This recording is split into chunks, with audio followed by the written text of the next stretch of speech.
Bonjour, je m'appelle Marjorie Poulet et je suis championne d'Europe de patin. Que vous a appris Jamel?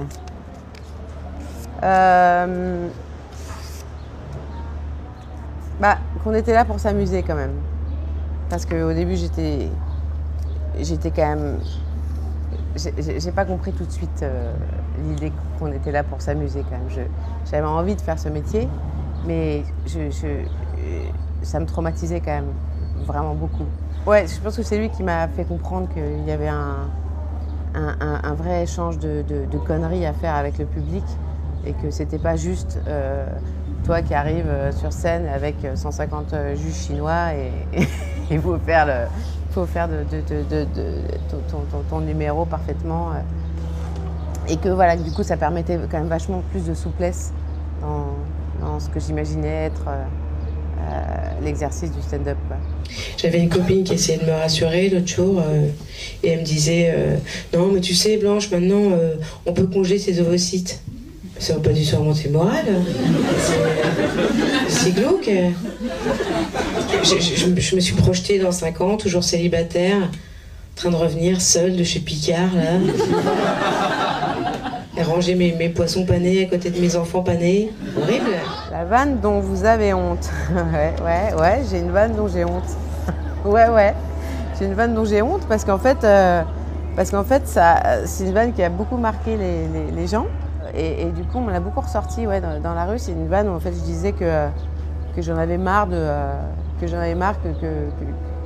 la galanterie a un peu disparu, et que c'est chouette la galanterie, et que l'autre jour, j'étais dans le métro et il y a un mec qui m'a laissé sa place, j'étais à 2 doigts de le sucer.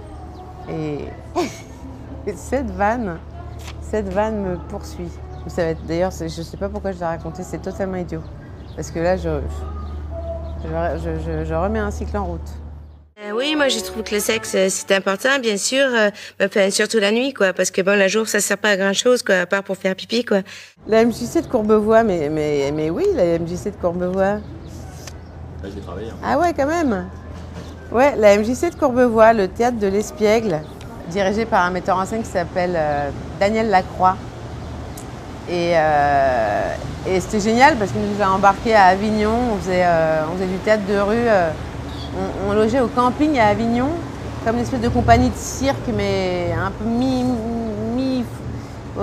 mi-circassien, mi-clochard en fait, et on était juste badigeonnés de noir un peu partout, comme si on sortait d'une décharge en fait, habillés avec des espèces de loques, et on logeait au camping d'Avignon, et on partait du camping d'Avignon et on paradait jusqu'à la place du Palais des Papes, et on jouait sur la place du Palais des Papes. Et ouais, c'était génial. C'est ma première expérience de théâtre, où ça a duré 2-3 ans. T'avais quel âge? Entre 11 et 13 ans. Ouais. Qu'est-ce qui ne vous fait pas rire du tout?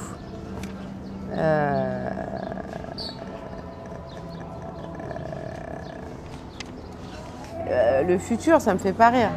Le futur, ça me fait pas rire du tout. Le futur m'angoisse un maximum parce que je sens bien qu'on est on est vraiment en train de prendre le mauvais chemin, vraiment.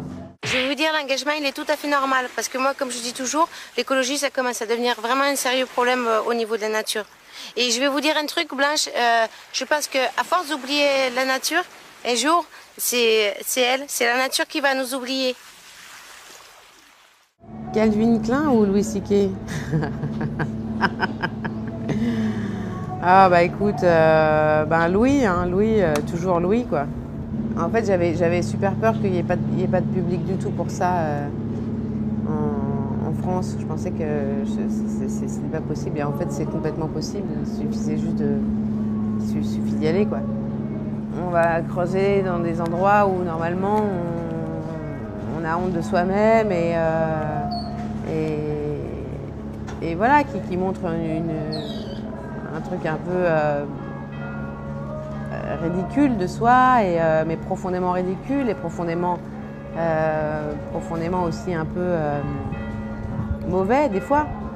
Et en fait, c'est ce réflexe débile qu'on a de se dire qu'il faut proposer aux gens ce qu'ils auraient envie de voir. Alors que en fait, la création artistique, c'est exactement le contraire. C'est justement une proposition. Mais ça, je l'ai compris, oui, ça, je l'ai compris en voyant ce que faisait Louis C.K., quoi. Ben moi, l'été, ce qui est super pour moi, c'est que j'ai pas la pression du patin. Enfin, quand même, pour l'entretien, le matin, je fais 2 heures de roller sur la plage. Je peux te dire que le roller sur le sable, ça fait des mollets. Votre plus gros bide... Votre plus gros bide... J'en ai fait des milliards de bides, mais cet énorme bide qui a duré 10 minutes, un événement qui était capté en plus. J'ai tellement bidé qu'ils ont retiré mon sketch de l'émission parce que c'était pas possible de le diffuser, quoi. Et j'ai fait 10 minutes entières de bide, quoi. 10 minutes sans un rire. Et ça m'arrive encore, bien sûr, ça m'arrive très régulièrement, avec ce truc absolument incalculable de l'état dans lequel il faut arriver sur scène. C'est-à-dire que moi, je pensais qu'il fallait se fabriquer des rituels pour être bien sur scène. Donc, au début, je faisais des après-midi entières avant de jouer où je fais que des trucs cool, je me ménage et ça, je me masse la plante des pieds avec de l'huile de cul de grenadier bio. En fait, ce qui est un peu flippant, c'est que, mais en même temps, qui fait que c'est magique, parce que si c'était calculable, ça serait peut-être chiant. On ne peut pas savoir ce qui va se passer. Et des fois, mais le truc, par contre, ce qui est sûr, c'est que tu sais ce qui va se passer au moment où tu dis bonsoir. Au moment où tu dis bonsoir,